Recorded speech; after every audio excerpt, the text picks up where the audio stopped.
राधे राधे। आप सभी का स्वागत है दोस्तों। आज की बहुत ही सुंदर कथा इंद्र जी महाराज की अमृतवाणी में सुने।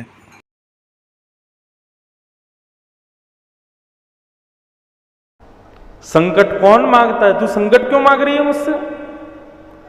बोले ठाकुर जी संकट इसलिए मांग रही हूं कि आज मेरे पुत्र हस्तिनापुर के राजा बन गए हैं और कल तक मेरे पुत्र मारे मारे घूम रहे थे। कल जब तक हम राजा नहीं बने थे तब तक तुम हमारे साथ में थे। हम जब दुख में थे तब तुम हमारे साथ में थे, और आज जब मेरे पुत्र राजा बन गए, मतलब हम जब सुखी हो गए तो तुम हमको छोड़ के जा रहे हो, तुम द्वारिका जा रहे हो। इसलिए कन्हैया वो सुख नहीं चाहिए जिसमें आप त्याग दो हमको वो दुख चाहिए जिसमें सदा सर्वदा आप हमारे पास बैठे रहो, हमारे साथ रहो, आपकी याद बनी रहे, आपकी स्मृति बनी रहे। जिस दुख से वो दुख हमको चाहिए कन्हैया।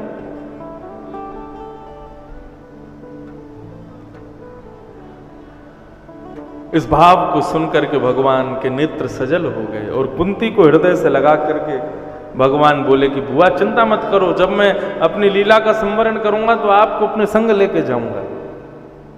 अब मैं द्वारिका जाऊं, मुझे मेरे छोटे छोटे बच्चे हैं, छोटे छोटे हमारे सब नाती पोता सब हो गए भगवान के, वो सब मेरी राह तक रहे होंगे, तो मैं जाऊं द्वारिका को। यहाँ तो सबकी एक पत्नी है, ठाकुर जी की कितनी सारी पत्नियां हैं, सब राह तक रही हैं, द्वारिका से इतने दिन से दूर हैं ठाकुर जी। तो बोले कि अब मैं द्वारिका प्रस्थान करूं मां, मुझे आज्ञा दो। कुंती ने आज्ञा प्रदान की। भगवान रथ में बैठ करके जैसे ही आगे को बढ़े, युधिष्ठिर जी रोने लग गए। युधिष्ठिर जी को रोता देख भगवान समझ गए कि ये क्यों रो रहा है। क्या है रोने का कारण? अविश्वास।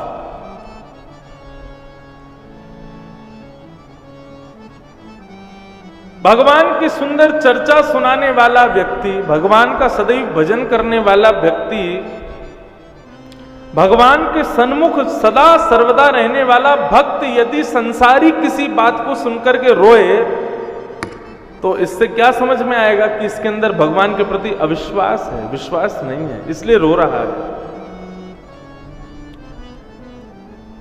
ठाकुर जी सदा सर्वदा युधिष्ठिर के पास रहते हैं, लेकिन फिर भी युधिष्ठिर रो रहा है। उसका कारण क्या है? युधिष्ठिर का ठाकुर जी के प्रति अविश्वास। भगवान ने युधिष्ठिर से फिर भी पूछा कि क्यों रो रहे हो, तो युधिष्ठिर क्या कह रहे हैं? बालद द्विजस्महन मित्रन पृत्र भ्रातृन गुरुद्रुह नमिष्या निर्यान मोक्षो यापि वर्षा युता युतई। मैंने कितने बालकों को अनाथ कर दिया महाभारत युद्ध में, मैंने कितनी माताओं को विधवा कर दिया, मैंने अपनों को मार दिया, मैंने गुरुजनों को मार दिया, मैंने अपने भाई सगे संबंधियों को मार दिया। मुझे नरक जाने से कोई नहीं रोक सकता। भगवान बोले बस यही मैंने सोचा था कि इसके हृदय में अविश्वास है और वही निकला। अरे भगवान कह रहे हैं इसको मारो, इसको खत्म करो, इसको नष्ट करो, ऐसा करो वैसा करो, और तुम वैसा करते चले गए, उसके बाद में रो रहे हो। ठाकुर जी ने आज्ञा करके कोई क्रिया करवाई है तो कम से कम इतना विश्वास तो रखो कि वो क्रिया सफल ही हुई होगी। लेकिन युधिष्ठिर के हृदय में अविश्वास। भगवान बोले अब इसके अविश्वास को हम दूर नहीं कर सकते, इसका अविश्वास तो हमारा कोई वैष्णव भक्त ही दूर करेगा। तभी भगवान को याद आया भीष्म पितामह। रणभूमि में बाणों की सैया पर लेटे हुए हैं पितामह भीष्म। उनकी स्मृति जब भगवान को हुई, भगवान युधिष्ठिर का हाथ पकड़े, बोले चलो मेरे साथ। और कहां लेके जा रहे हो? बोले चलो, अब तुम्हारे अंदर जो अविश्वास है, तुम्हारा जो हृदय का भार है, तुम्हारे हृदय में जो इतना गम है ना, उस गम को दूर कराने ले चलता हूं, चलो। पीछे पीछे सब चल दिए महाराज। तभी कहां पहुंचे ठाकुर जी? रणभूमि में, जहां पर शेष शैया पर लेटे हैं, जहां पर बाणों की सैया पर लेटे हैं श्री भीष्म पितामह। भीष्म पितामह के सामने मृत्यु देवी खड़ी है हाथ जोड़ करके, और पितामह भीष्म से कह रही है प्रभु आज्ञा करो, मैं कब आपके प्राण ले लूं। पितामह भीष्म कह रहे हैं जब तक मेरी इच्छा नहीं हो जाए खड़ी रह चुपचाप। मृत्यु देवी हाथ जोड़ करके खड़ी है, बोले जब ये आज्ञा करेंगे तभी इनके प्राण ले सकते हैं, क्योंकि भीष्म पितामह को उनके पिता शंतनु के द्वारा इच्छा मृत्यु का वरदान प्राप्त है। बंधुओं, मृत्यु हो तो भीष्म पितामह जैसी, कैसी? इतना तो करना स्वामी जब प्राण तन से निकले,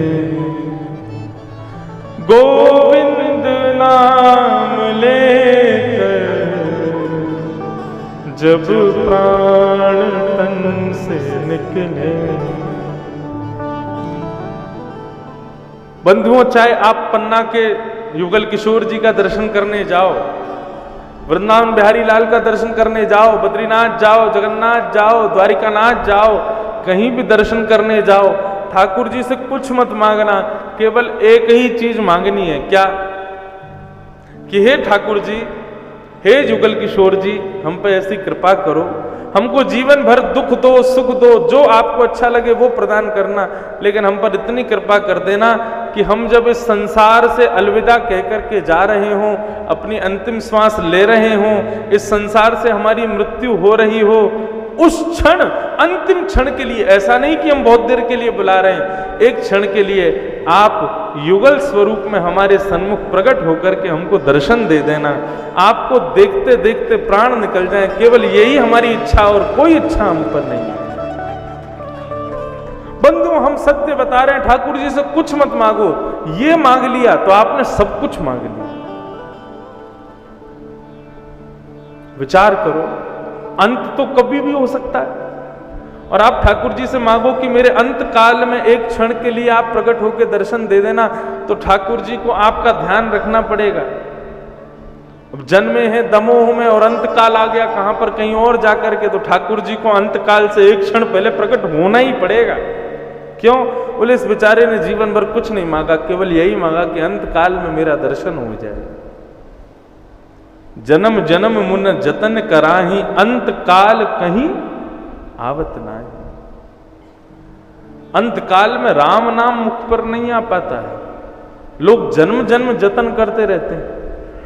हम ठाकुर जी से यही मांगे, हे प्रभु, हमारी अंतिम श्वास जब निकल रही हो, ना तो हमें पत्नी चाहिए, ना हमें बच्चे चाहिए, ना हमें परिवार चाहिए, ना हमारा धन दौलत चाहिए, क्योंकि ये तो साथ जाने वाले हैं नहीं। इसलिए कृपा करके आप ही प्रकट हो जाना। और कैसे प्रकट होना? पीतांबरी कसी हो, मुखड़े पे कुछ हंसी हो, छवि मन में ये बसी हो, जब प्राण तन से निकले। इतना तो कहना स्वामी जब प्राण तन से निकले। इतना कर देना प्रभु बस, जो आज कर रहे हैं ठाकुर जी भीष्म पितामह के ऊपर, वो कृपा। बाणों की सैया पर लेटे हैं भीष्म पितामह, प्रतीक्षा कर रहे हैं, द्वारिकाधीश सामने खड़े होंगे, उनको देखते हुए ही अपने प्राण त्यागूंगा। तभी भीष्म पितामह को चंदन की सुगंधी आने लगी। भीष्म पितामह ने हल्की सी अपनी तिरछी नजरों से देखा तो पीली पीतांबरी लहराती हुई दिखाई दे रही है, मोर पंख लहराता हुआ दिखाई दे रहा है, शंख चक्र गदा पद्मधारी चतुर्भुज रूप धारण करके द्वारिकाधीश उनकी ओर चलते आ रहे हैं। भीष्म पितामह के नेत्र सजल हो गए। ऐसी मृत्यु किसको प्राप्त होती है जैसी भीष्म पितामह को मिल रही है? ठाकुर जी सन्मुख आकर के खड़े हो गए, समस्त पांडव खड़े थे। भीष्म पितामह ठाकुर जी को देखते जा रहे हैं और देखते देखते देखते मन में विचार कर रहे हैं, बस ये ऐसे ही देखत रहूं तो जन्म सफल कर मानूं। इनको ऐसे ही देखता रहूं बस, और देखते देखते अपने प्राणों का परित्याग कर दूं। लेकिन तभी युधिष्ठिर आदि के मन में आया कि भीष्म पितामह अपने प्राणों का परित्याग करें, उससे पहले भीष्म पितामह से ज्ञान उपदेश ग्रहण कर लो। ठाकुर जी और भीष्म पितामह एक दूसरे को देख रहे थे, तभी सामने आकर के युधिष्ठिर खड़े हो गए और रोने लगे। भीष्म पितामह ने जैसे युधिष्ठिर को देखा मुखमंडल पर शुष्कता देख करके, रुदन के भाव देख करके भीष्म पितामह को बताना नहीं पड़ा कि युधिष्ठिर रो क्यों रहा है। भीष्म पितामह समझ गए और समझते ही बोले, हे युधिष्ठिर, ये अविश्वास के कारण तुम रो रहे हो। अरे युधिष्ठिर, तुमको इस पर विश्वास नहीं है? अर्जुन, तुम इसको अपना सारथी मानते हो, युधिष्ठिर तुम इसको अपना शांतिदूत मानते हो। अरे ये ना तुम्हारा शांतिदूत है, ना तुम्हारा सारथी है, ना तुम्हारे मामा का बेटा है। तो बोले कौन है फिर? बोले एष वै भगवान साक्षात दद्यो नारायण पुमान। साक्षात भगवान है, ये साक्षात भगवान है, इनको साधारण मत समझो। और भीष्म पितामह ने यहां पांडवों को 5 प्रकार के धर्म बताए। दान धर्मान, राज धर्मान, मोक्ष धर्मान, विभाग स्त्री धर्मान, भगवत धर्मान, समास अभ्यास योगिता। दान धर्म बताया। दान धर्म किसे कहते हैं? बंधुओं बहुत ध्यान से सुनिएगा। दान हर किसी को नहीं करना चाहिए। क्यों? शास्त्र आज्ञा करते हैं, कुपात्र दानाच भवेद दरिद्रम, दरिद्र भावेन करोति पापम, पाप प्रभावा नरकम प्रयाते, पुनर्दरिद्री पुनरेव पापी। यदि आपने किसी व्यक्ति को दान किया और उस व्यक्ति ने आपके द्वारा पाए गए धन को ले जाकर के कुछ गलत किया उस धन से, तो उसका दशांश पाप आपको भोगना पड़ेगा। क्यों भोगना पड़ेगा? क्योंकि आपने बिना सूझबूझ के, बिना सोचे समझे दान किया, इसलिए आपको पाप भोगना पड़ेगा। धन क्या है? धन लक्ष्मी है, और लक्ष्मी को ऐसे ही किसी को भी नहीं देना चाहिए। जहां पर दिखे कि हां लक्ष्मी नारायण की सेवा में ही पहुंचेगी, वहीं लक्ष्मी का व्यय करना चाहिए। यदि आपने ऐसे ही किसी को भी लक्ष्मी दे दी और वो लक्ष्मी नारायण की सेवा में ना जाकर के अन्य किसी की सेवा के लिए उसका प्रयोग किया गया, तो ये तो वही हो जाएगा जो श्री किशोरी जी का अपहरण संत वेश में किसने किया? रावण ने किया।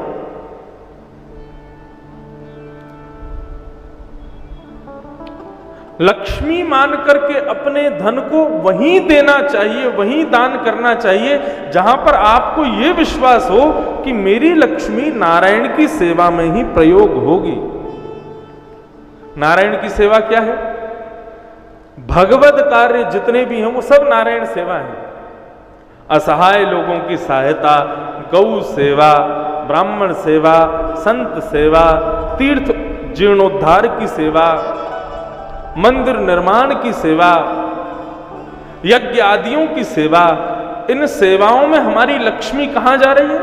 ठाकुर जी की सेवा में जा रही है। नारायण की आश्रित होगी लक्ष्मी, ऐसे स्थान पर धन का दान करना चाहिए। लेकिन जहां पर दिखे कि हमारा धन ठाकुर जी की सेवा में जाने वाला नहीं है, किसी गलत कार्य में प्रयोग किया जा सकता है, इतना संशय भी यदि उत्पन्न हो जाए तो 1 रुपए का भी दान मत करना। उसका क्या प्रभाव होगा? कुपात्र दानाच भवे दरिद्रम। कुपात्र को दान देते ही आप दरिद्र हो जाओगे। और दरिद्र भावेन करोति पापम, दरिद्र के भाव से फिर आप पाप करोगे। पाप प्रभावा नरकम प्रयाते, पाप के प्रभाव से नरक जाना पड़ेगा। और फिर जब दोबारा जन्म होगा तो पुनः दरिद्री पुनरेव पापी। 1 जन्म नहीं, 2-3 जन्मों तक के लिए सब बर्बाद हो जाएगा। इसलिए दान बहुत सोच समझ के करना चाहिए। अच्छा एक बात बताओ, सर्वश्रेष्ठ दान क्या है संसार में? अन्न का दान, जल का दान, वस्त्र का दान, भोजन का दान। कौन सा दान सर्वश्रेष्ठ है? हैं? कन्यादान। वाह, कन्यादान श्रेष्ठ है, वो सर्वोपरि माना गया। लेकिन कन्यादान से भी ज्यादा अतिश्रेष्ठ है ज्ञान का दान। क्यों? आपने जिसको कन्या दी उस वर को यदि ज्ञान ही नहीं होगा तो उस कन्यादान का महत्व क्या है? इस संसार में सर्वश्रेष्ठ दान यदि कोई है तो वो है ज्ञान का दान। गोपियां गोपी गीत में कहती हैं, भुवि गृणन्ति ते भूरिदा जना। हे कन्हैया, तुम्हारी कथा गाने वाले कथाकार सबसे बड़े दानी हैं। हम कथा करते हैं इसलिए कह रहे हैं, ऐसा मत समझना आप। लेकिन वास्तव में हम तो कथा अब करने लगे, जब हम नहीं करते तब भी तो कई सारे कथाकार थे, वे तब भी सबसे बड़े दानी थे। उनसे बड़ा दानी कौन होगा? जो परब्रह्म परमात्मा त्रिलोकी नाथ को शब्दों की पुड़िया में बांध करके श्रोता को दे देता है। इससे बड़ा दानी कौन हो सकता है? सबसे बड़े दानी तो कथा के वक्ता ही हैं। श्रोताओं को क्या करना चाहिए? जो दान आपको वक्ता ने दिया ज्ञान का, उस ज्ञान के दान को ले जा करके जो इस ज्ञान के दान से वंचित हैं उनको जाकर के दे दो। ये ज्ञान का दान सर्वश्रेष्ठ दान। ज्ञान यदि प्राप्त हो जाए तो मानव कुछ भी कर सकता है। ज्ञान का दान। अच्छा, ये ऐसा दान, आपने अन्न का दान दिया, किसी को भोजन करा दिया, तो जब तक उसकी भूख मिट गई ना तब तक तो उसका प्रताप आपके ऊपर रहेगा, आपके दान का प्रभाव रहेगा। लेकिन जैसे उसको दोबारा भूख लगने लगी तो आपके अन्न दान का प्रभाव खत्म। आपने किसी को धन का दान दिया तो धन जब तक वो प्रयोग में आ रहा है उसके, तब तक आपका प्रभाव रहेगा दान का। लेकिन जैसे धन खत्म हुआ आपका प्रभाव खत्म। आपने किसी को वस्त्र दान दिए, जब तक वस्त्र प्रयोग में तब तक अच्छा है। वस्त्र जिस दिन जीर्ण शीर्ण हो गए, फट गए, उस दिन आपके दान का प्रभाव खत्म। लेकिन ज्ञान का दान, आपने किसी को यदि ज्ञान दिया, वो कितना भी कोशिश कर ले उसको खर्च ही नहीं कर पाएगा, सदा सर्वदा उसकी मति में बैठा ही रहेगा। इसलिए ज्ञान का दान सर्वश्रेष्ठ दान है। इसलिए दान धर्म में क्या समझो? अन्न दान करो, वस्त्र दान करो, सब दान करो, लेकिन सबके साथ ज्ञान का भी दान करो, ज्ञान भी दो। ये दान धर्म है। तो पहला धर्म दान धर्म। दूसरा धर्म बताया राज धर्म। राज धर्म का कहां प्रवेश कराएं हम कथा में? कथा में राज धर्म की चर्चा ना हो वही अच्छा है। राजधर्म क्या है? इतना समझ लो कि राजधर्म में रहने वाले लोग कुर्सी के लिए झूठ बोलते हैं, कपट करते हैं, छल करते हैं, एक दूसरे को नीचा दिखाते हैं। भ्रातापि भ्रातरम हन्यात येन घोर तरस्ततः। भाई भाई एक दूसरे को मारने पर, मरवाने पर आतुर हो जाता है। इतना छल कपट करते हैं, फिर भी ये लोग राज शासन कर लेते हैं। यही राजधर्म है? बोले हाँ जी, यही राजधर्म है। इनको झूठ बोलने पर पाप नहीं लगता, कपट करने पर पाप नहीं लगता, छल करने पर पाप नहीं लगता, एक दूसरे को मारने मराने पर भी पाप नहीं लगता। यही राजधर्म है। भ्रातापि भ्रातरम हन्यात येन घोर तरस्ततः। ये राजधर्म। तो दान धर्म, राजधर्म, दान धर्मान राजधर्मान, मोक्ष धर्म। मोक्ष धर्म किसे कहते हैं? ये मोक्ष धर्म ऐसा धर्म है, संसार का हर व्यक्ति मोक्ष चाहता है। दुनिया में जितने भी लोग हैं सब चाहते हैं कि हम जब तक जिएं तब तक खुशी खुशी जिएं और जब मर जाएं तो हमको मुक्ति मिल जाए। सब मुक्ति चाहते हैं, मोक्ष धर्म चाहते हैं। लेकिन मुक्ति कब तक नहीं मिलेगी? जब तक ठाकुर जी का स्मरण नहीं करोगे, जब तक ठाकुर जी का भजन नहीं करोगे, जब तक ठाकुर जी की कथा नहीं सुनोगे। वारी मृथे घृत होत बरु सिकताते बरु तेल, पर बिन हरि भजन न भव तरहि, यह सिद्धांत अपेल। बिनु हरि भजन न भव तरहि, ठाकुर जी के भजन के बिना भव से तर नहीं पाओगे। यह सिद्धांत अपेल है। यही मोक्ष धर्म है। यदि मोक्ष चाहते हो तो ठाकुर जी का स्मरण करना शुरू कर दो, ठाकुर जी का भजन करना शुरू कर दो।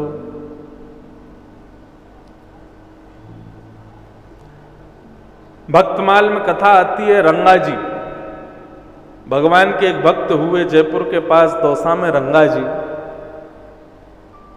रंगा जी एक सेठ थे, व्यापारी थे। उनके यहां काम करने वाला व्यक्ति, एक कर्मचारी, उसकी मृत्यु हो गई। वो इतना बड़ा पापी था कि मरने के बाद यमराज के सैनिकों का सरदार बना, इतना बड़ा पापी था। तो उसको काम दिया गया था यमदूतों के द्वारा कि भाई जहां कहीं भी लोग नरक में आने के लिए तैयार होंगे, तुमको जाना है यमदूतों को लेके और उन लोगों को लेके आना है। वो जाता था, लोगों को लेकर के नरक में आता था। तो एक बार उसकी लिस्ट में एक नाम आया और वो नाम दौसा से था, मतलब उसके गांव से था जहां से वो मर के गया था। बहुत ध्यान से सुनिएगा। तो उस व्यक्ति ने विचार किया कि अपने गांव के किसी सज्जन को लेने जाना है, तो जरा शुद्ध खबर ले आऊंगा परिवार की, सेठ जी की, जिनके यहां मैं काम करता था, कैसे हैं, ठीक है कि नहीं सब। जैसे ही अपने गांव में गया तो अपने सेठ जी की दुकान पर गया जहां वो काम करता था। उसके भयावह रूप को देख करके सेठ जी डर गए। बोले, भैया कौन हो तुम? इतना खतरनाक भयंकर स्वरूप तुम्हारा, काले काले कपड़े पहन करके आए हो, कौन हो? बोले, सेठ जी मुझको भूल गए। बोले, कौन हो, मैं नहीं पहचान पा रहा। बोले, अरे इतने वर्ष पहले आपके यहां काम करने वाला एक बालक मर गया था, याद है आपको? बोले, हाँ हाँ, मेरी दुकान पे एक लड़का काम करता था, उसकी मृत्यु हुई थी। बोले, वो मैं ही हूं। बोले, तुम मर के फिर जिंदा हो गए? बोले, नहीं नहीं, मैंने इतना पाप किया कि मैं यमलोक में जाकर के यमराज के सैनिकों का सरदार बन गया। यमलोक से आया हूं, मैं मर चुका हूं, लेकिन यमराज का असिस्टेंट बन गया हूं। सेठ जी बोले, तो भैया तुम बढ़िया, वहां पे तुम बढ़िया ऊंची पदवी मिल गई। यहां तो हमारी दुकान में साधारण से नौकर थे तुम, लेकिन कम से कम यमलोक में तुमको बढ़िया पदवी मिल गई, बड़ी शुभकामनाएं। यहां कैसे आए हमारे पास? तो बोले, सेठ जी वो गांव का एक लड़का है, उसको ले जाने आया था, तो सोचा आपसे मिलता हुआ चलूं। बोले, वो लड़का तो जिंदा है। बोले, अभी देखना 2 मिनट बाद बैलगाड़ी पे बैठ करके आएगा, उसका बैल पागल हो जाएगा, वो सींग घुमाएगा और उसके पेट में घुसा देगा, उसकी मृत्यु हो जाएगी, उसको लेकर के फिर मैं यमलोक जाऊंगा। और रंगा जी के देखते देखते वैसा ही हुआ। वो व्यक्ति सामने से बैलगाड़ी पे आ रहा था, उसका बैल पागल हो गया।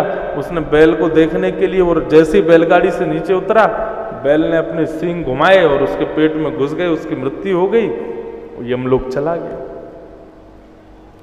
सेठ जी बोले, वो सब बात ठीक है भैया, तुम अपने काम करो जो तुमको करना, मेरे पास क्यों आए तुम? बोले, सेठ जी मैं आपके पास इसलिए आया था कि आपको बता चलूं,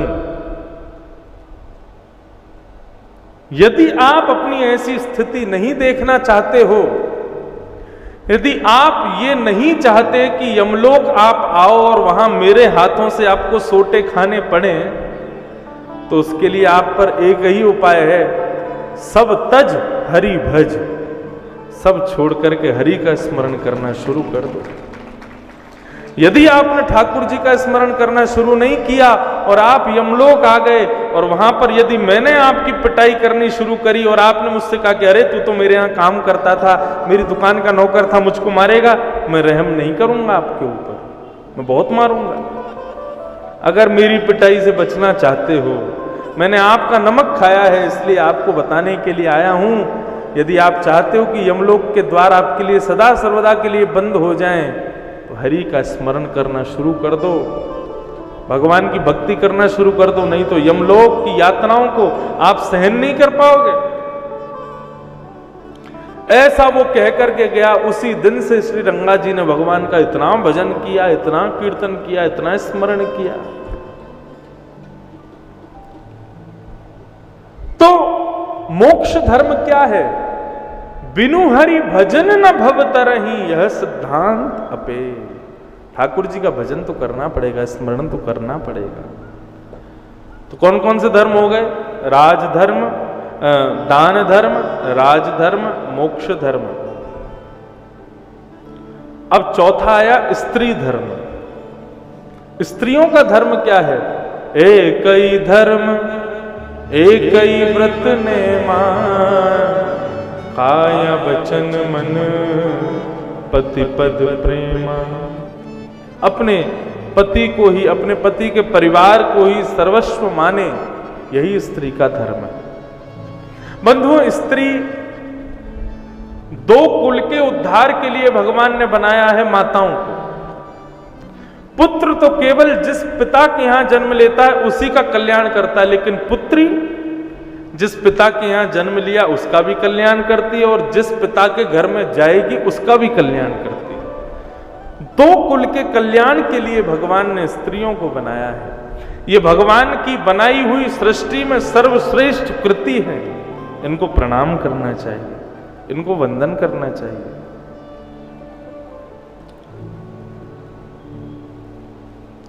शास्त्र आज्ञा करते हैं, यदि व्यक्ति सन्यासी हो जाए, विरक्त हो जाए, त्रिदंड धारण कर ले, वेद का प्रवचन करने लग जाए और उसके प्रवचन के मध्य में यदि कोई बड़े से बड़े संत भी आ जाए तो उसको प्रणाम ना करे तो उसको कोई दोष नहीं लगेगा। यहां तक कि उसके जन्म देने वाले पिता भी आ जाएं, उनको प्रणाम मंच से ना करे तो भी उसको दोष नहीं लगेगा। लेकिन यदि कथा के मध्य में उसकी मां आ जाए, जन्मदात्री मां आ जाए, तो उनके लिए यदि वो दंडवत प्रणाम करे तो ही उसके लिए श्रेयस्कर होगा। उनके लिए प्रणाम का विधान है। मां को इतना श्रेष्ठ बताया गया, स्त्री धर्म बताया और अंतिम धर्म बताया भागवत धर्म। भागवत धर्म क्या है? कायेन वाचा मनसेन्द्रियैर्वा बुद्ध्यात्मना भानुषित स्वभावा करोमि यत् सकलं परस्मै नारायणायेति समर्पयेत। जो कुछ भी करो, देखो भगवान के श्री चरण जो है ना, भगवान के चरण कमल क्या है? भगवान के चरण बैंक हैं। क्या है? एक बैंक के जैसे हैं। जिस प्रकार अधिक धन होने पर उसकी सुरक्षा के लिए हम उसको बैंक में जमा कर देते हैं, ऐसे ही ठाकुर जी के चरण कमल भी बैंक के समान हैं। यदि आपने अधिक पुण्य किया है, अधिक सत्कर्म किया है, अधिक सद्धर्म किया है, तो उन सबको ठाकुर जी के श्री चरण कमल रूपी बैंक में जमा करते रहो, उनको वहां अर्जित करते रहो। क्यों? क्योंकि यदि ठाकुर जी के चरणों में अर्जित नहीं करोगे, अर्पित नहीं करोगे, तो उसको भोग लोगे, और भोग लोगे तो वैकुंठ प्राप्ति के लिए पुण्य आपके पास बचेगा नहीं। धन यदि जेब में रहेगा तो खर्च कर दोगे उसको, इससे बढ़िया उसको बैंक में डाल दो, कम से कम खर्च तो नहीं होगा। ठीक वैसे ही पुण्यों को अपने पास मत रखो। गंगा स्नान किया, यमुना स्नान किया, नर्मदा स्नान किया, हर अपने सत्कार्य के बाद, सत्कर्म के बाद जल हाथ में लो और केवल इतना कहना है, नारायणायेति समर्पयामि। मैंने जो कुछ भी किया है भगवान, मैंने कथा सुनी, मैंने गंगा स्नान किया, मैंने बद्रीनाथ यात्रा की, मैंने जो कुछ भी किया, मैं इन सब का फल आपके श्री चरणों में अर्पित करता हूं, मुझे नहीं चाहिए। तो उसका फल क्या होगा? जिस दिन मृत्यु समीप आएगी, ठाकुर जी देखेंगे भैया इसने अपने जीवन के संपूर्ण पुण्य मुझे दे दिए, तो उन सबके पुण्य के फलस्वरूप आपको ले जाने के लिए ठाकुर जी प्रकट हो जाएंगे, ठाकुर जी सन्मुख विराजमान हो जाएंगे। फिर आप कहोगे ठाकुर जी क्यों आए? बोले तेरे पुण्य तूने सारे मुझको दे दिए, तो उन पुण्यों के फलस्वरूप मैं आ गया, अब मैं तुझको लेकर के वैकुंठ धाम जाऊंगा। इसलिए पुण्य अपने पास नहीं रखने चाहिए, ठाकुर जी को दे दो। यही भागवत धर्म है। समझ में आई बात? इन पंच धर्मों का वर्णन किसने किया? श्री भीष्म पितामह ने किया। और अंत तो गत्वा भगवान की स्तुति गाने लगे। बहुत प्यारी स्तुति है भीष्म पितामह की। इतिमति रूप कल्पिता वितृष्णा भगवत सात्वत पुंगवे विभुम्ने स्वसुखमुपगते क्वचिद् विहर्तुं प्रकृतिमुपेयुषियद्धव प्रवाह त्रिभुवनकमनं तमालवर्णं रविकरगौरवनाम्बरं दधाने वपुरलककुलावृताननाम्यं विजयसखेरतिरस्तु मेरवत्या युधितुरगरजो विधुम्नवेश्वर कुचलितश्रमवार्यनन्त्रकाश्ये मम निशितशरे विद्यमानः त्वचिविलसत् कवचेस्तु कृष्ण आत्मा।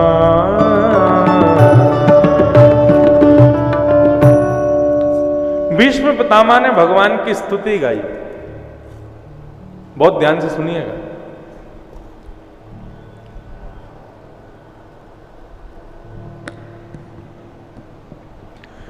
भीष्म पितामह ने जो स्तुति गाई है, इस स्तुति का छंद है पुष्पताग्रा छंद।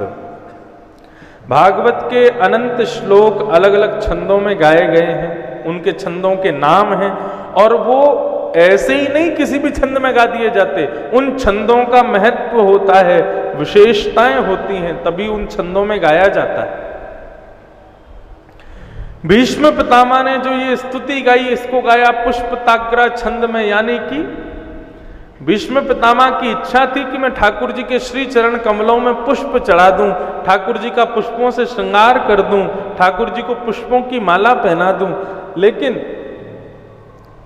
भीष्म पितामह मन में विचार कर रहे हैं, मैं उठ तो सकता नहीं हूं, बाणों की सैया पर हूं, इसलिए उन्होंने स्तुति को ही ऐसे छंद में गाया, पुष्पताग्रा छंद, यानी कि यहां गाए जाने वाला हर श्लोक इस छंद में पुष्प के समान माना जाता है।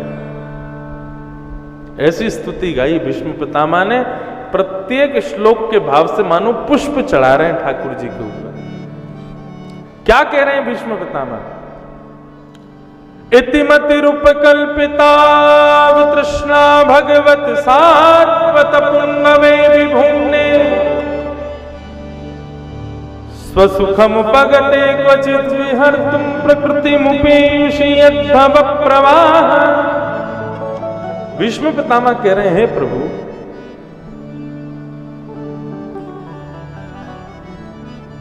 मैंने जीवन भर जो कार्य नहीं किया, आज मैं अपने अंतिम काल में वो कार्य करना चाहता हूं। भगवान बोले क्या? बोले जो मति मैंने कौरवों के पक्ष में लगा करके रखी हमेशा, आज मैं उस मति को आपके श्री चरणों में अर्पित करना चाहता हूं। अच्छा, भीष्म पितामह यहां पर एक दूसरे तरीके से स्तुति गा रहे हैं। भगवान से कहते हैं, बोले प्रभु जाते जाते एक मेरा अधूरा काम रह गया, वो आपसे पूरा करवाना चाहता हूं। भगवान बोले कौन सा अधूरा काम? बोले मेरी एक कुंवारी बेटी है, उसका ब्याह नहीं हुआ आज तक, आप उसका ब्याह करवा दो। भगवान बोले अच्छा, तुम्हारी कुंवारी बेटी? तुमने तो ब्याह ही नहीं किया, तुम्हारी तो शादी नहीं हुई, तुम्हारी कुंवारी बेटी कहां से हो गई? भीष्म पितामह कहीं ऐसा तो नहीं तुमने हम सबको पर्दे में डाल करके रखा, सबको दिखाया कि तुम बाल ब्रह्मचारी और पीछे पीछे कहीं तुम्हारा ब्याह हो गया, तुम्हारे कहीं बालक संतान हो गए, ऐसा तो कुछ नहीं है? पितामह बोले नहीं नहीं प्रभु, ऐसा कुछ नहीं है, मैं हूं तो ब्रह्मचारी, लेकिन आपने चाहे ब्रह्मचारी हो, चाहे गृहस्थ हो, चाहे वानप्रस्थी हो, संसार के हर मानव को एक बिना ब्याह की बेटी दे रखी है आपने। भगवान बोले कौन सी बेटी? बोले ये मति बुद्धि, ये मति हमारी बेटी है। क्यों? बोले बेटी अपनी सारी इच्छाएं पूरी करवाती है अपने पिता से, और हम मानवों से अपनी सारी इच्छाएं पूरी करवाती है हमारी मति। ये मति कहती है कि मुझे सुला दो तो हमको सोना पड़ता है, ये मति कहती है मुझे यहां ले चलो तो हमें जाना पड़ता है, मति कहती है मुझे गोलगप्पे खिलाओ, खिलाना पड़ता है, मति कहती है कि मुझे सिनेमा घर ले जाकर के पिक्चर दिखाओ तो दिखानी पड़ती है। मती कहती है गुलाब जामुन, तो गुलाब जामुन खाना पड़ता है। ये मती ही हमारी बेटी है प्रभु। ये अपनी सारी इच्छाएं पूरी करवाती रहती है हमसे, इसलिए प्रभु हम इस मती का आपसे ब्याह करना चाहते हैं, आप हमारी मती से ब्याह कर लो। भगवान बोले हाँ, तो जो मती तुम अब तक तुमको नचा रही थी वो हमको नचावे, इसलिए हमसे ब्याह करना चाहते हो। विष्णु पिता बोले नहीं नहीं नहीं प्रभु, ऐसी बात नहीं है। तो कैसी बात है? बोले मती जब तक कुंवारी होती है तब तक अपने पिता को नचाती रहती है बेटी, लेकिन बेटी का जब ब्याह हो जाता है तो वो पति की आश्रित हो जाती है। पति जो चाहता है बेटी वो करती है, और फिर बेटी जो चाहती है वो पिता करता है। इसका मतलब समझे कि नहीं? मेरी बेटी से यदि आप ब्याह कर लोगे तो आप जो चाहोगे वो मेरी बेटी करेगी, और फिर बेटी जो चाहेगी वो मैं करूंगा। इनडायरेक्ट वे में आप जो चाहोगे वो मैं करूंगा, इसलिए मेरी बेटी से आप ब्याह कर लो। ऐसी ताली बज रही, समझ में तो आई नहीं बात, आपके पल्ले पड़ी। बेटी जब जमाई आ जाता है ना घर में, तो ब्याह से पहले तो बेटी अपनी इच्छा पूरी करवाती पिता से, पिताजी ये लिया आओ, पिताजी ये दिलवा दो, पिताजी ऐसा कर दो। नहीं दिलवाते तो रूठ के बैठ जाती है। लेकिन जब ब्याह हो जाता है तो बेटी घर में आती है तो फिर पिता से वही बातें मनवाती है जो उसके पति उसको पढ़ा के बेचते हैं। अपने पिता से ऐसे कह देना, ऐसा करवा लेना, ऐसा हो जाएगा तो अच्छा है, ये होगा तो अच्छा है, ये होगा। तो फिर पिता वही करता है जो जमाई की इच्छा होती है, लेकिन करवाती कौन? बेटी। इसलिए प्रभु मेरी मति से यदि आप ब्याह कर लोगे तो आपकी इच्छा होगी और करवाएगी मेरी मति, इसलिए मेरी मति से आप ब्याह कर लो, मैं आपसे ब्याह करवाना चाहता हूं। भगवान बोले तुम अपनी मति का हमसे ब्याह करवाना चाहते हो, लेकिन भैया कन्या वर्यते रूपम, कन्या तो रूप से ब्याह करती है, तुम्हारी बेटी को हम पसंद है कि नहीं ये उससे पूछ तो लो एक बार।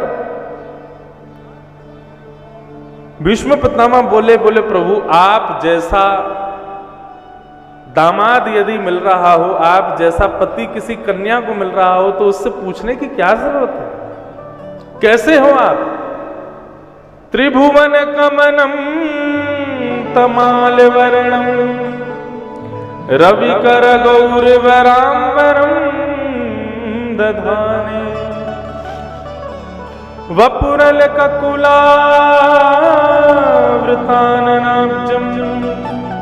विजय सखेरथिरस्तु मेन बद्या। आप कैसे हो? त्रिभुवन कमनम तमाल वर्णम, त्रिभुवन को तो आपने मोहित कर रखा अपने ऊपर। हमारे ब्रज में कहते हैं कृष्ण लला तुम होते लली तो गले कट जाते करोड़न के। हे पन्ना के युगल किशोर जी, आप कन्हैया हो तो लाखों लोग आप पे पागल घूमते रहते हैं, यदि आप कहीं लाली होते तो गले कट जाते करोड़न के। ठाकुर जी ने लाला बन के बड़ी कृपा करी हम लोगों के ऊपर। यदि लाली बन गए होते तो हम लोग जिंदा ही नहीं रहते उनको देख करके, इतने सुंदर लगते थे ठाकुर जी। ऐसी रूप माधुरी का दर्शन कराते हैं। कौन मोहित नहीं होता ठाकुर जी की छवि पर? ऐसी सुंदर छवि पर कौन नहीं रीझता? सब रीझ जाते हैं। इतना सुंदर स्वरूप है लाल जी का। प्रभु एक तो आप सांवले और ऊपर से रविकर गौरवरांबरम दधाने, आप पीतांबरी पहन करके जब घूमते हो ना तो सांवला सलोना आपका स्वरूप, और उस पर भी पीतांबरी जब आप पहन लेते हो तो इतने सुंदर लगते हो जिसकी कोई सीमा नहीं। आप बहुत सुंदर हो, मेरी बेटी को पसंद हो, मेरी बेटी से ब्याह कर लो। भीष्म पितामह को आज याद आ रहा है वो दृश्य। बोले प्रभु आप जैसा स्वभाव किस दामाद का मिलेगा? आपसे बढ़िया स्वभाव किसी का नहीं है। भगवान बोले क्यों, हमारा स्वभाव ऐसा क्या है? तब भीष्म पितामह कहते हैं स्वनिगममपहाय मत प्रतिज्ञामृतमधिकर्तुम बप्लुतो रथस्थः धृतरथ चरणो भयाश्चलद्गुः हरिरिव हन्तुमिभं गतोत्तरीय। महाभारत युद्ध में जब कौरवों की सेना खत्म होने लगी, तब दुर्योधन पितामह भीष्म की ओर दृष्टिपात करते हुए कहता है कि हमारा अन्न खाते हैं, भला चाहते पांडवों का है। तब दुर्योधन के इस कटाक्ष को सुनकर के भीष्म पितामह दुर्योधन से कहते हैं, दुर्योधन तुझको बहुत मरने का डर लग रहा है ना, चल एक काम कर, आज अर्धरात्रि के समय अपनी पत्नी भानुमति को भेज देना मेरे पास। आज अर्धरात्रि के समय भानुमति को अपनी संध्या से निवृत्त होकर, भजन से निवृत्त होकर के मैं अखंड सौभाग्यवती का आशीर्वाद दे दूंगा, नहीं मरेगा तू। अब ये बात किसके बीच में हो रही है? दुर्योधन और भीष्म पितामह। लेकिन पल्ली तरफ खड़े हुए हमारे ठाकुर जी के कान यहीं लगे हुए हैं कि इनके बीच में बात क्या चल रही है। ठाकुर जी के पेट में दर्द शुरू हो गया। बोले ओहो, भीष्म पितामह भानुमति को आशीर्वाद देने वाले हैं, और यदि भीष्म पितामह ने अखंड सौभाग्यवती का आशीर्वाद भानुमति को दे दिया तो मैं ईश्वर होकर के भी दुर्योधन को मरवा नहीं पाऊंगा। क्या करें? ठाकुर जी की युक्ति निकाली ठाकुर जी ने। अर्धरात्रि का समय हुआ, ग्वारिया का भेष बनाया ठाकुर जी ने, ग्वारिया जैसे कपड़े पहन लिए, ऊंची ऊंची धोती पहन ली, फटी पुरानी सी बगलबंदी पहन ली, अपने केशों का एक बैणी गूंथ करके जूड़ा सा बना करके, और ऊपर सिर पर एक स्वाफा बांधा, स्वाफा बांध करके अपने मुखमंडल को थोड़ा सा ढक करके हाथ में लालटेन लेके ठाकुर जी तैयार हो गए, ग्वारिया बन गए। शिविर में सो रही थी द्रुपद सुता द्रौपदी, उसके पास जाकर के उसको उठाया और कहा, द्रौपदी चल मेरे साथ, तेरे को एक बहुत जरूरी काम करवाना है आज तेरे से।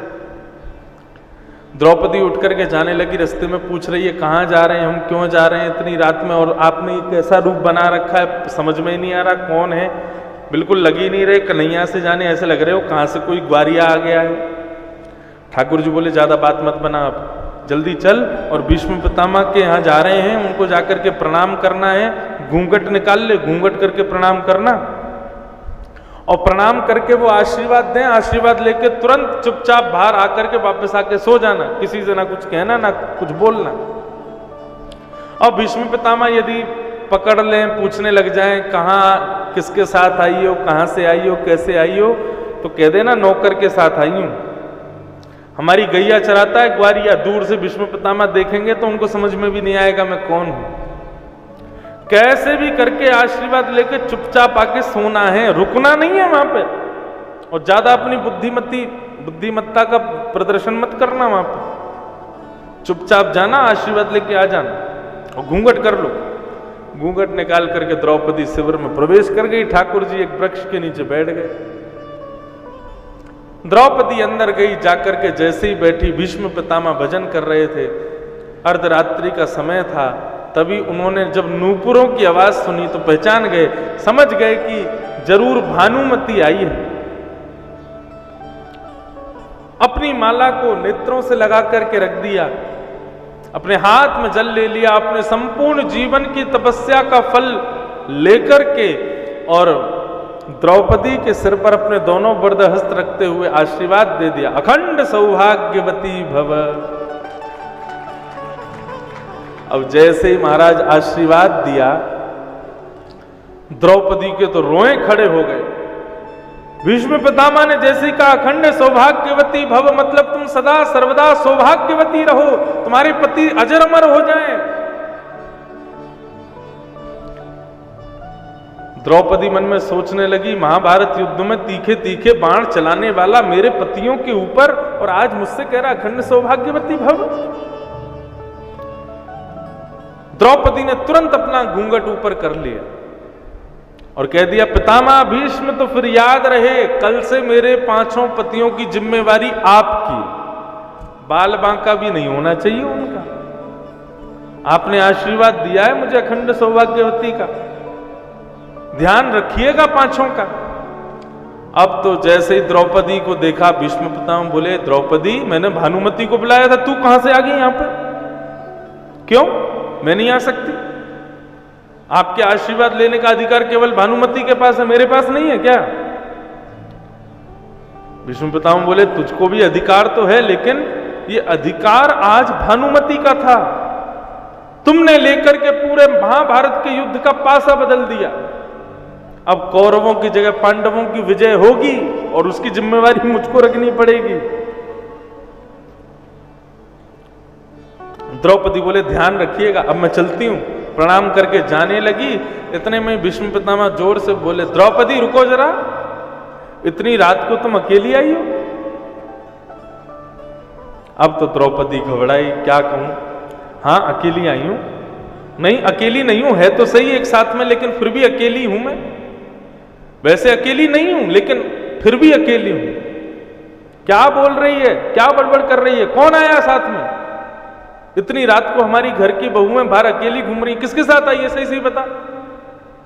द्रौपदी बोली, गोपाल भैया के साथ। बोले, कौन गोपाल भैया? बोले, हमारी गैया चराता है, ग्वारिया है हमारे यहाँ का। भीष्म पितामह बोले, चल मेरे को दिखा कहां तेरा गोपाल भैया। अब तो भीष्म पितामह बाहर निकल करके आए, गर्जना करते हुए बोले, कहां है गोपाल भैया? ठाकुर जी दूर वृक्ष के पास बैठे थे, इंतजार कर रहे थे द्रौपदी आ रही होगी। जैसे ही भीष्म पितामह ने आकर के शेर की तरह दहाड़ते हुए कहा, गोपाल भैया, ठाकुर जी को पटक लग गई वहीं पे। उठ करके अपने स्वापा संभालने लगे। बोले, अब तो फंस गए भैया, इसने सब बता दिया। बात कितना समझाया द्रौपदी को, मत कहना कुछ भी, जाके मानी नहीं है मेरी बात। भीष्म पितामह चल करके ठाकुर जी के पास पहुंचे।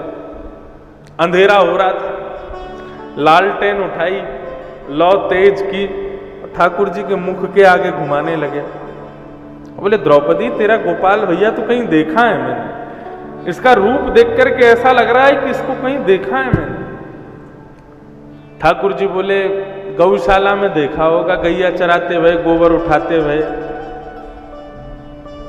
भीष्म पितामह बोले, नहीं कहीं और देखा है, स्वापा उतारो अपना। ठाकुर जी बोले, नहीं नहीं स्वापा नहीं उतारेंगे।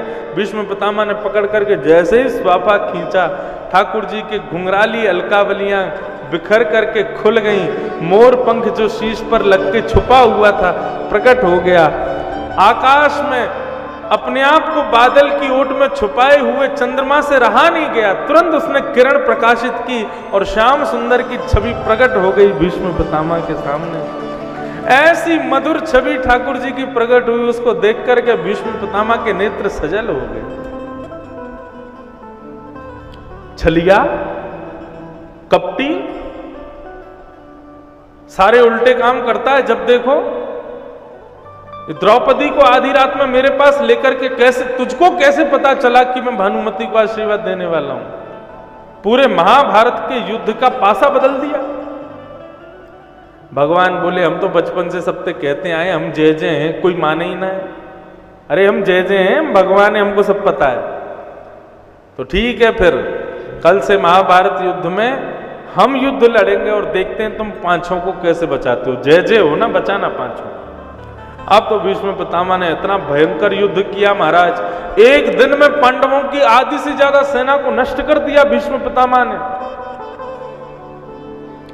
भीष्म पितामह ने प्रतिज्ञा ली थी, जब दुर्योधन ने आकर के बताया कि भगवान ने शस्त्र अस्त्र उठाने से मना किया है, तब भीष्म पितामह ने प्रतिज्ञा ली थी, वासुदेव कर चक्र न धरहि तो तुमको मुख न दिखाऊं, लाजत है मेरी गंगा जननी मैं शंतनु सुत न कहाऊं। यदि महाभारत युद्ध के मध्य में पितामह भीष्म ने कृष्ण के हाथ में अस्त्र शस्त्र धारण नहीं करवा दिए तो मेरा नाम पितामह भीष्म नहीं, मैं गंगा का बेटा नहीं, मैं शंतनु का बेटा नहीं। यदि महाभारत युद्ध में मैं मरा तो अपना मुख नहीं दिखाऊंगा किसी को, उल्टा गिरूंगा नीचे जमीन पर, यदि मैंने ठाकुर जी के हाथ में शस्त्र नहीं धराया तो। आज पितामह भीष्म को अपनी प्रतिज्ञा याद आई और जैसे ही महाभारत युद्ध शुरू हुआ, भीष्म पितामह ने सबको केंद्र में लेकर के बाण चलाने शुरू किए।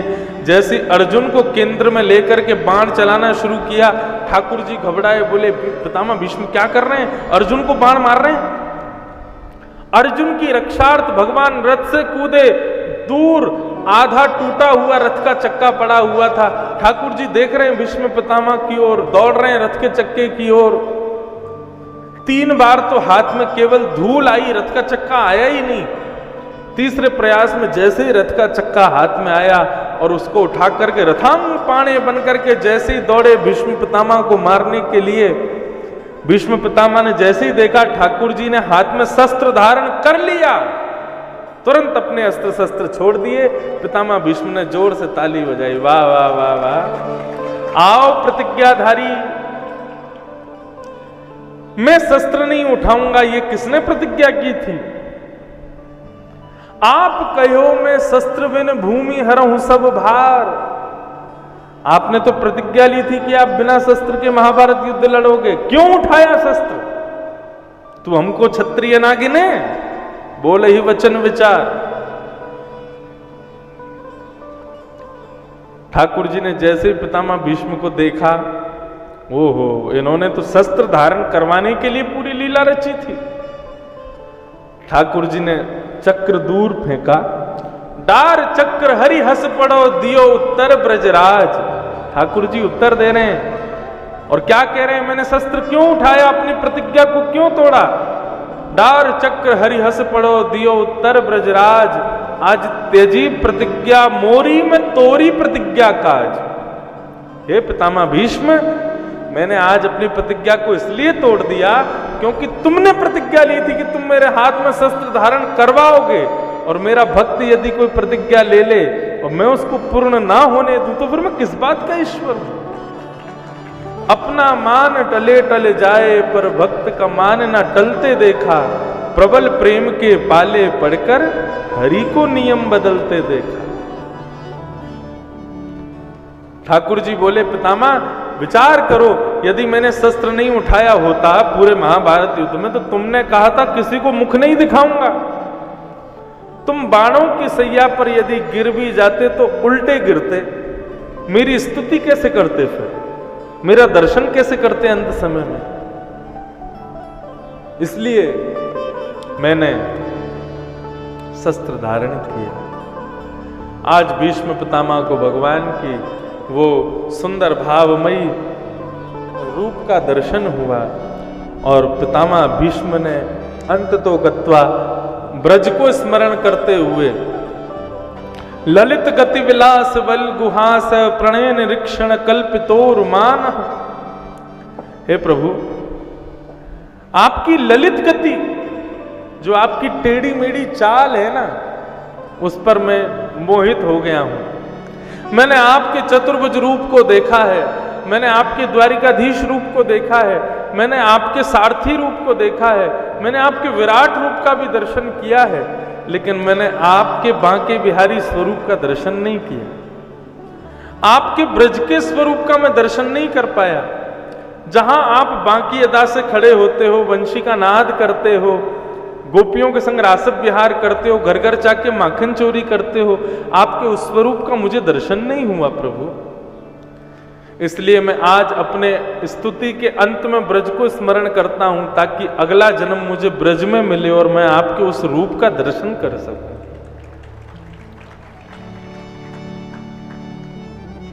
भीष्म पितामह ने ऐसा कहते हुए अपने प्राणों का परित्याग कर दिया। बोलो भक्तवत्सल भगवान की। हो श्याम सुंदर सदा हमको प्यारे रहे, हम उन्हीं के रहे वो हमारे। श्याम सुंदर सदा हमको प्यारे रहे, हम उन्हीं के रहे वो हमारे रहे। श्याम सुंदर सदा हमको प्यारे रहे,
की ममता खींचे चली जा रही, मन की ममता को खींचे चली जा रही, मन की ममता को खींचे चली जा रही, मन की ममता को खींचे चली जा रही, मन की ममता को खींचे चली जा रही, मन की ममता खींचे चली जा रही। हम भंवर में रहे या किनारे रहे, हम उन्हीं के रहे, वो हमारे रहे। श्याम सुंदर सदा हमको प्यारे रहे, हम उन्हीं के रहे, वो हमारे। श्री युगल किशोर लाल की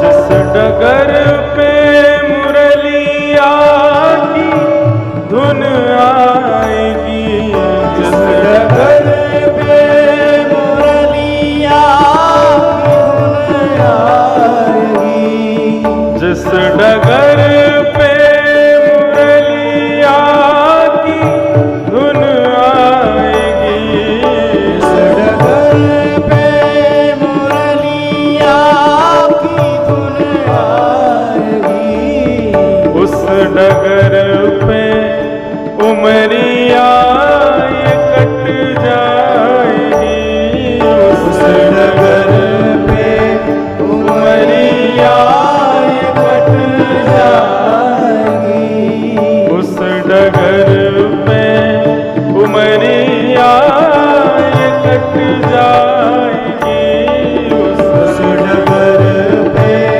उमरिया ये कट जाएगी, उस डगर पे उमरिया ये कट जाएगी, उस डगर पे उमरिया ये कट जाएगी। उनकी तस्वीर मन में उतारे रहे, हम उन्हीं के रहे, वो हमारे रहे। श्याम सुंदर सदा हमको प्यारे रहे, हम उन्हीं के रहे, वो हमारे रहे। ओ हम उन्हीं के रहे, वो हमारे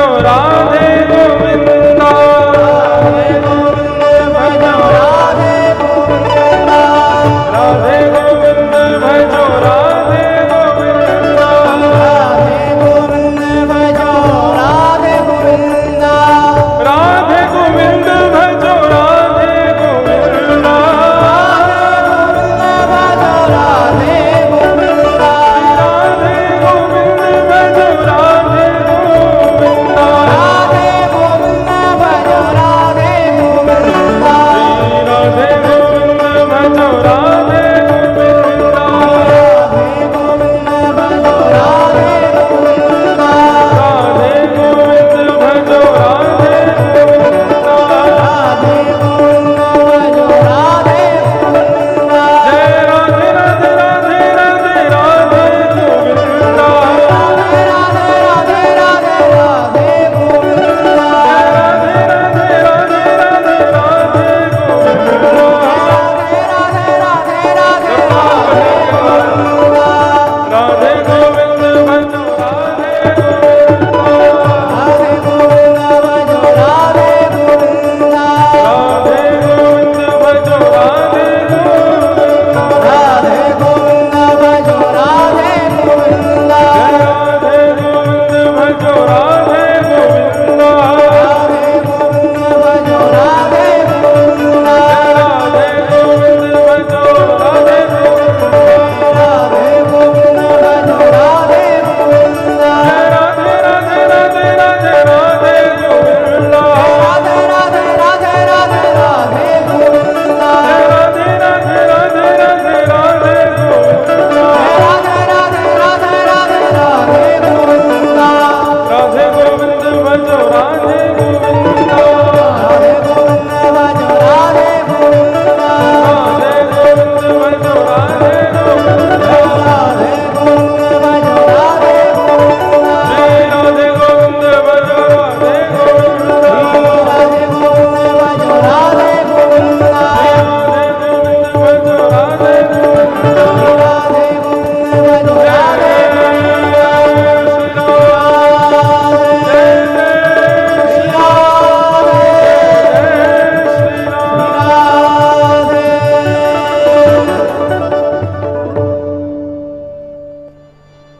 भीष्म पितामह ने भगवान का ऐसा स्तवन किया, ऐसा मंगल गुणगान गाया।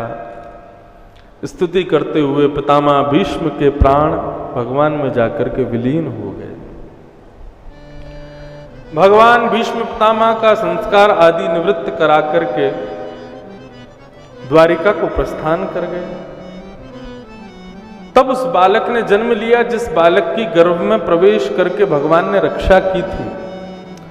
उत्तरा के गर्भस्थ शिशु ने जन्म लिया जिसका नाम रखा गया परीक्षित। परीक्षित जन्म लेते ही अपने उस भाव को ढूंढने लगे जिसने मातृ गर्भ में प्रवेश करके मेरी रक्षा की थी। ठाकुर जी को खोजने लगे। इसलिए ना वो परीक्षक हैं ना वो परीक्षार्थी हैं,